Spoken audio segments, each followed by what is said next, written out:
सलाम, नमस्ते, सत श्री अकाल। मैं हूं रजा और आप देख रहे हैं रजाग्राफी के इंटरनेशनल प्राइम टाइम में, जो कि दोपहर 2:30 बजे आपके सामने आता है।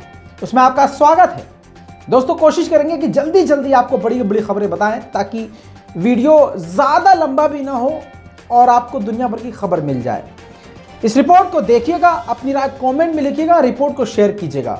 दोस्तों, सबसे बड़ी खबर यह है कि तुर्की अब भारत को ड्रोन देगा। जी हाँ, जो भारत के अंधभक्त ये सोच रहे थे कि तुर्की भारत का दुश्मन है, जानी दुश्मन है, कट्टर दुश्मन है, उनके मुंह पर तमाचा लग गया है। जी हाँ दोस्तों, आपको बता दूं कि ड्रोन की इंडस्ट्री में, ड्रोन की लाइन में काफ़ी तेज़ी से तरक्की कर रहा है तुर्की के ड्रोन काफ़ी ज़्यादा इजराइल के ड्रोन और अमेरिका के ड्रोन की तरह महंगे नहीं होते, लेकिन उनके टक्कर के होते हैं। आर्मीनिया अजरबैजान के बीच में जो जंग हुई, उसमें तुर्की के ड्रोन ने पूरी दुनिया का ध्यान अपनी तरफ खींच लिया, जिसके बाद बड़ी बड़ी कंट्रीज ने तुर्की के साथ ड्रोन की डील्स करी। ऐसे में तुर्की की कंपनी जो ड्रोन बनाती है, उसने भारत को ड्रोन देने का फैसला किया है और भारत के सामने वो ऑफर जल्द रखने वाली है। जो तुर्की का ड्रोन है उसका नाम है मल्टी रोटर यूएवी ड्रोन, जो कि लगभग 1 से 1.5 किलोमीटर की ऊंचाई पर उड़ सकता है और लगातार 85 से 86 घंटे हवा में रह सकता है। दोस्तों, बताया जाता है कि भारत को ऐसे ड्रोन की इसलिए ज़रूरत है क्योंकि कश्मीर में आपने अभी सुना होगा 1-1.5 महीने पहले कि ड्रोन भी घुस आए थे। भारत के एयरबेस पर ड्रोन घुस आया था।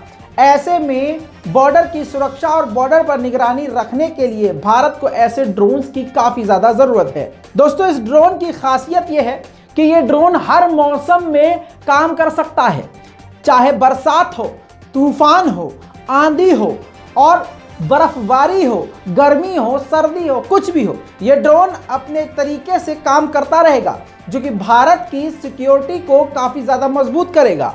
तुर्की की कंपनी तुर्की की सरकार के साथ मिलकर भारत के सामने प्रपोजल रखने वाली है, उसकी तैयारियां चल रही हैं। लेकिन दूसरी तरफ यह भी एक हकीकत है कि क्योंकि तुर्की बड़े बड़े हथियारों की मदद और काफ़ी खतरनाक ड्रोन से मदद जो है पाकिस्तान की कर चुका है, काफ़ी ज़्यादा मदद पाकिस्तान को देता रहता है और पाकिस्तान भारत का जानी दुश्मन है। ये जानते हैं भारत पाकिस्तान की दुश्मनी, भले ही आवाम आपस में नफरत नहीं करती, लेकिन राजनीतिक और ये मुद्दा ऐसा हो जाता है, ये टॉपिक इंडिया पाकिस्तान का ऐसा हो जाता है कि चीज़ें काफ़ी ख़राब मोड़ पर चली जाती हैं।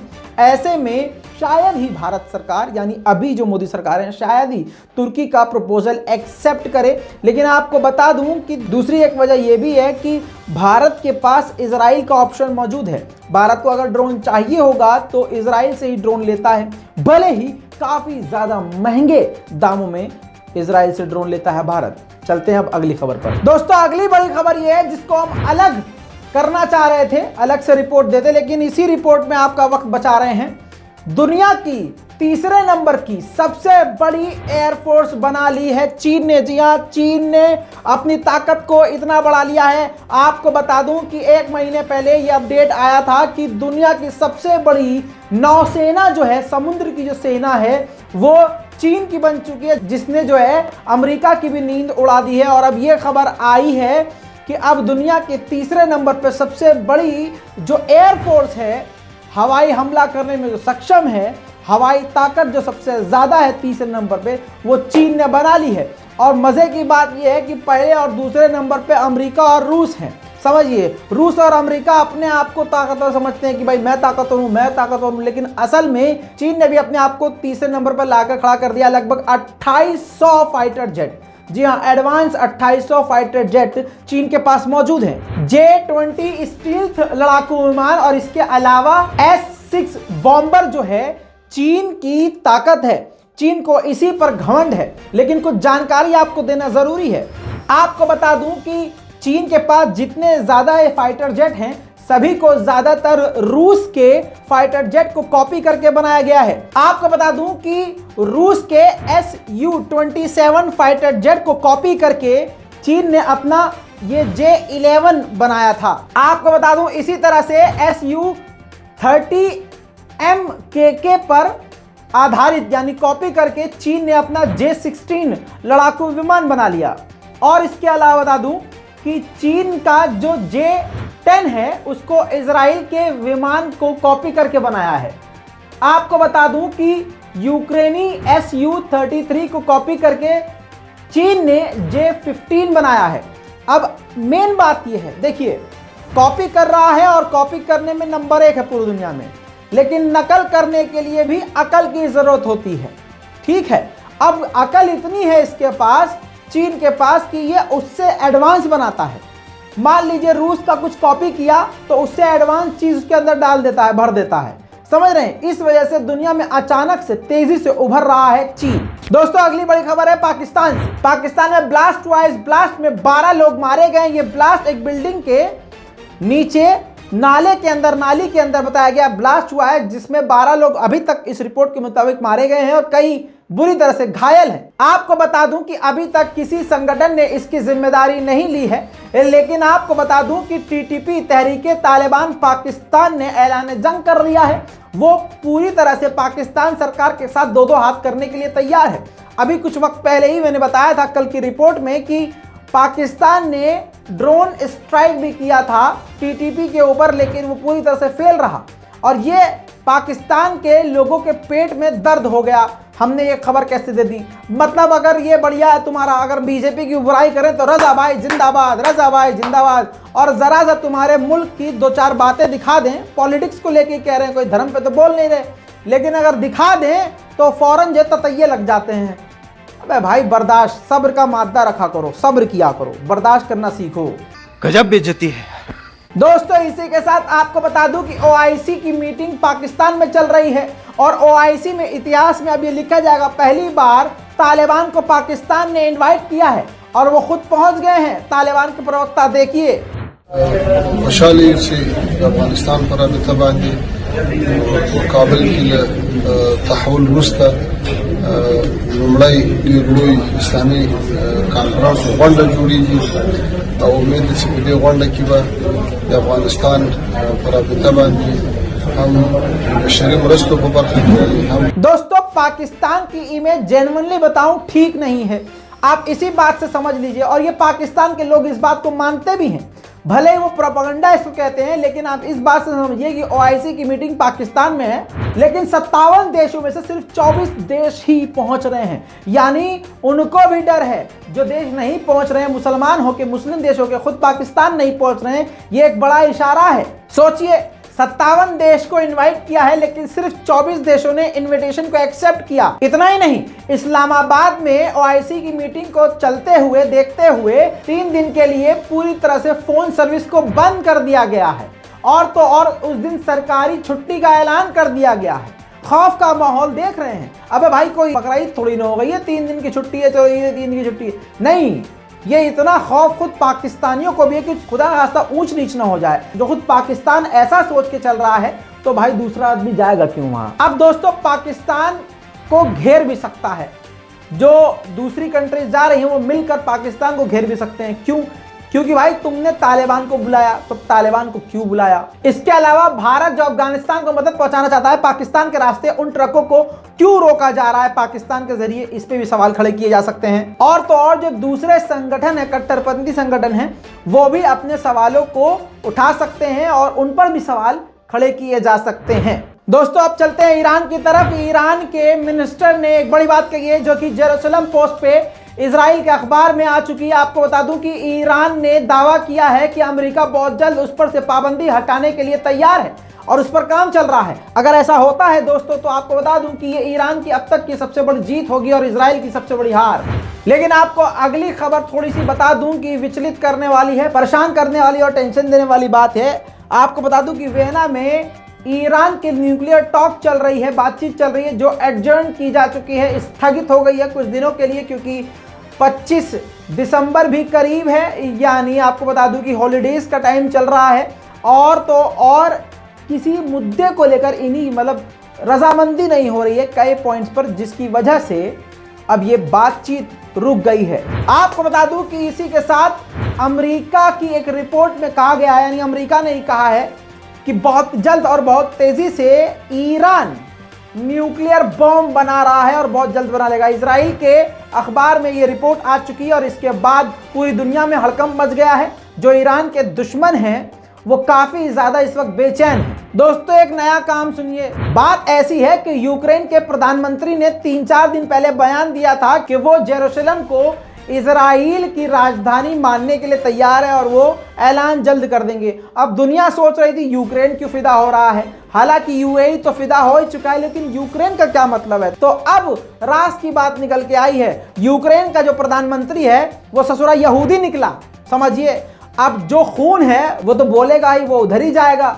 बहरहाल अब आपको बता दूं कि बहुत जल्द जो है जेरूसलम को यूक्रेन इजराइल की राजधानी घोषित कर देगा। इतना ही नहीं, यहूदियों से मीटिंग करके इस प्रधानमंत्री ने यूक्रेन के यहूदियों को यूक्रेन से मिलवा दिया है। मतलब बहुत बेहतरीन दोस्ती करवा दी है, भाईचारा करवा दिया है। आपको बता दूं कि यूक्रेन और रूस की जंग आप कई दिनों से सुन रहे हैं कि ये होने वाला है, वो होने वाला है।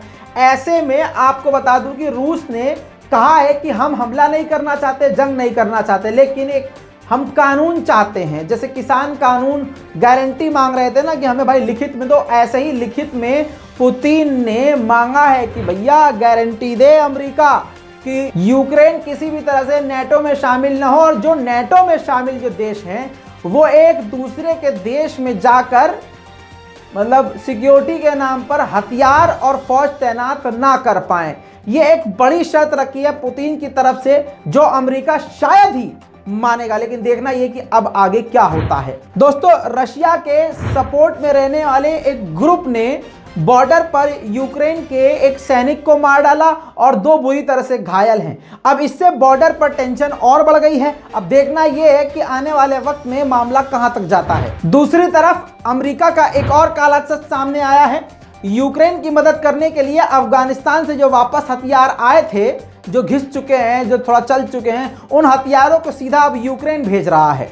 यानी पीछे इस जंग के सिर्फ और सिर्फ अमेरिका है। दोस्तों फिलीपीन आप देख सकते हैं मैप में, ये फिलीपीन है। यहाँ पर ये पानी से पहले बात तो घिरा हुआ, चीन के थोड़ा सा नीचे है। और आपको बता दें कि चारों तरफ पानी है और यहाँ पर तूफान आया है। खतरनाक तूफान के बाद 19 से 20 लोगों की मौत हो चुकी है और हजारों लोग बेघर हो चुके हैं। दोस्तों अब खबर काबुल की तरफ से। काबुल 36 टन मदद पहुंची है रूस की तरफ से। रूस ने कहा है कि और भी मदद इसी तरह से मानवीय जारी रहेगी। आपको बता दूं कि मेडिकल हेल्प के अलावा कंबल, खाना पीना, ये सब चीज़ें रूस की तरफ से पहुंचा दी गई हैं। दोस्तों दूसरी तरफ इंडियन एयरफोर्स ने अपनी ताकत को बढ़ा लिया है। आपको बता दूं कि इंडियन एयरफोर्स के चीफ ने यह वादा किया है और यह दावा किया है वो पूरी तरह से पाकिस्तान और चीन के खिलाफ तैयार हैं और किसी भी तरह से अपने भारत के ऊपर आंच नहीं आने देंगे। आपको बता दूं कि उन्होंने बड़ा बयान दे दिया है, जिसके बाद से ये क्लियर हो गया है कि भारत की वायु सेना पूरी तरह से एक्टिव है। आपको बता दूं कि लद्दाख से लेकर चीन से जुड़े हुए हर इलाके में